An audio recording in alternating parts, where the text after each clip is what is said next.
Sí, lo fundamental que charlamos con una asamblea multitudinaria que hizo Aten Capital con la jornada unificada fue la trampa que ha hecho el liberalismo de invertir la ecuación de lo que significa educación.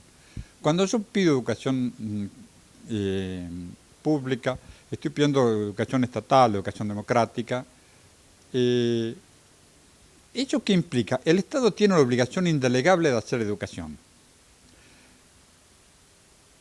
Sin embargo, el Estado últimamente, al confundir educación con escuela, que no son lo mismo, ya que educación es una categoría abarcativa de la escuela es un dispositivo muy importante a la educación, pero no es suficiente. Si no, el que nunca fue a la escuela no tiene educación, no, el que no tiene educación se muere.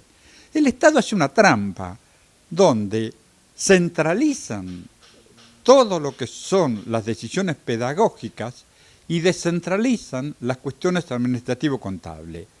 Para que haya educación estatal, lo que se tiene que centralizar es lo administrativo-contable. El Estado debe manejar los presupuestos, debe manejar el presupuesto con todos los organismos pertinentes para controlar en qué se invierte y cómo se invierte. Se deben fijar los grandes lineamientos, pero las decisiones pedagógicas últimas las tiene que tomar la escuela, tiene que estar descentralizada, porque todos los chicos parten de un lugar distinto, todos los chicos son diferentes. En cambio, con un ministerio que centraliza, que fija toda la pedagogía, trata a todos los chicos por igual, entonces, además de diferentes, los hace desiguales, porque repartir lo mismo entre diferentes es profundamente injusto. Hay que darle, cada chico va a partir de un lugar distinto porque tiene un patrimonio cultural distinto, porque tiene una realidad social distinta, para que todos puedan tener un punto de llegada en conjunto. Y eso solo se logra con una descentralización de las decisiones pedagógicas. Pero además al docente nos hacen trampa, porque de esta manera, al descentralizar lo administrativo y centralizar lo pedagógico, todas las decisiones pedagógicas se toman en Palacio Pisurno, tecnócratas que no conocen una escuela. La última vez que pisaron una escuela fue cuando terminaron la escuela primaria. Ellos toman decisiones, imprimen materiales y los reparten para todos por iguales. Pero la otra trampa que nos hacen es que lo que son obligaciones del Estado se las pasan a las escuelas, se las pasan a los docentes. Entonces los docentes pasamos a tener obligaciones. Y nosotros como trabajadores de educación, los derechos que tenemos como trabajadores de educación, se los queda al Estado. Hay una inversión de lo que es la obligación del Estado y los derechos del trabajador, para convertirlos en derechos del Estado y obligación del trabajador. Entonces, si la escuela no anda, la culpa tiene el docente. Hoy ser docente es un trabajo riesgoso, en las cuales nadie se hace cargo. ¿Cómo poder dar vuelta a esta? Es la batalla fundamental, que en esto no se resuelve mediante una ley. En Argentina sobran leyes. Además, la ley de educación fue la ley 1420. Todo lo que hubo después, incluso la Ley Federal de Educación, que venía con la fuerza del Banco Mundial, del Fondo Monetario Internacional, no se pudo plasmar porque no fue una ley de educación, es siempre una ley de escuelas. Lo único que vienen a hacer estas leyes es a cambiar todas y cada una de las relaciones que se dan dentro de la escuela. Para que sea una ley de educación tiene que tener mucho más. Es muy soberbio llamarle ley de educación a estas pavadas que están haciendo, que no van a resolver el conflicto que se vive en educación. Porque para resolver el conflicto que se vive en educación no se puede resolver solo desde la educación. La educación está en crisis porque hay una crisis del conjunto de la sociedad. Decir educación es decir modelo de sociedad al cual yo aspiro.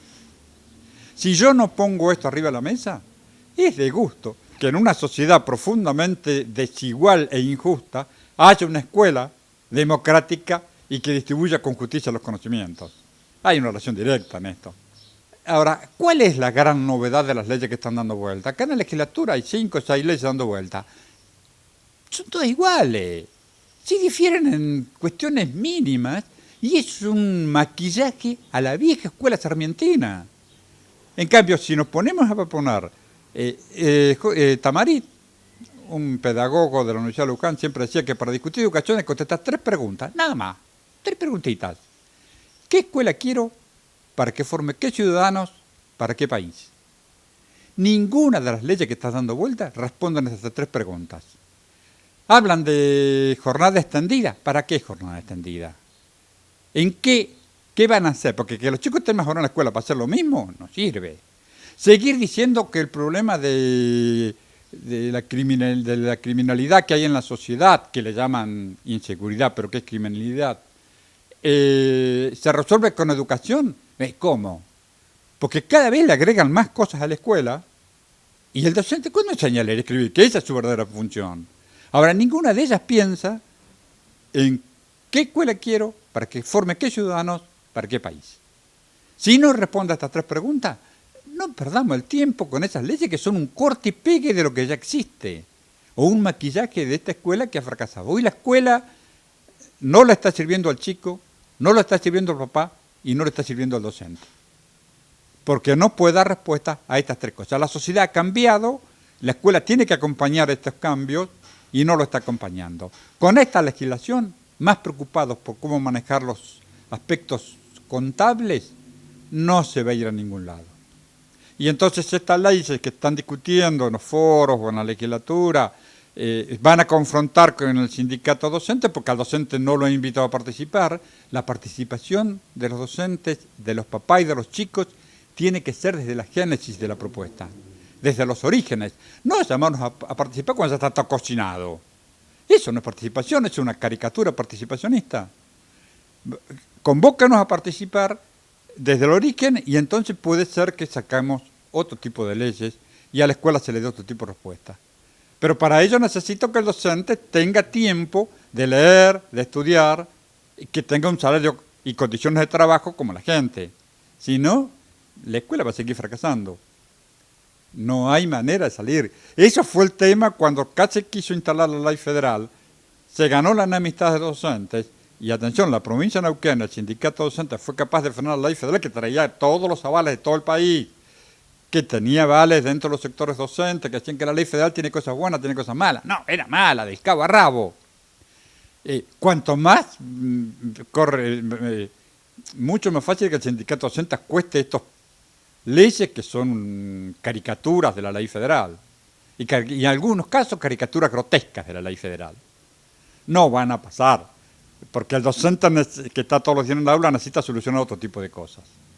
Además, van a aprobar una ley en la legislatura y después ¿cómo la van a aplicar? ¿Quién va a controlar cómo se aplica la ley? O los cambios que pretendan hacer. No se puede pensar en una educación. Yo puedo pensar en una educación sin aulas, puedo pensar en una educación sin pizarrones, puedo pensar en una educación sin tizas, lo que no puedo pensar en una educación sin docentes. Alguien tiene que hacer las veces de docentes. En el caso de la escuela, el docente es un trabajador al cual el Estado le tiene que pagar y construir las condiciones de aprendizaje para que pueda ejercer su función. Todo lo demás es perder el tiempo.